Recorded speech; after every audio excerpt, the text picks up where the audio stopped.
Hello বন্ধুরা, good morning সবাইকে। সবাই কেমন আছো? আশা করি খুবই ভালো আছো। আমিও খুব ভালো আছি।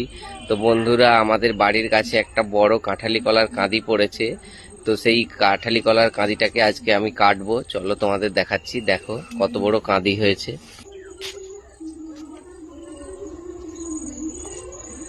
ওই কলার কাঁদিটা প্রায় পেকে গেছে, এবার কেটে ফেলবো, না হলে পাখিরা সব খেয়ে নেবে। চলো তাহলে যাওয়া যাক। বন্ধুরা, কলার কাঁদিটা এত বড় হয়েছিল যে কাঁধের ভারে গাছটা প্রায় ঝুঁকে গেছিল। তাই আমরা দুটো বাঁশ দিয়ে সাপোর্ট দিয়ে দিয়েছিলাম, না হলে গাছটা হয়তো পড়ে যেত। বাঁশ দুটো আমি সরিয়ে দিয়েছি, এবার কলার গাছটা আমি কেটে ফেলবো।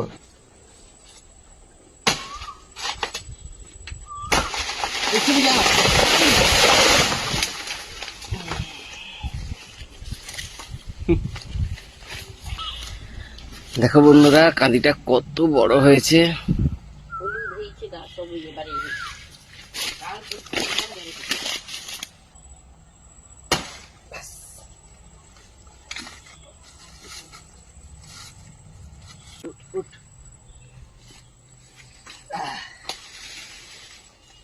কত বড় কাঁদি দেখো বন্ধুরা, একবারে হলুদ হয়ে গেছে, পেকে যাওয়ার মতো। কয়েকদিন বাড়িতে রেখে দিলেই পেকে যাবে, না হলে পাখি খেয়ে নেবে। ঠিক আছে, কার কার লাগবে অবশ্যই জানিও। ঠিক আছে।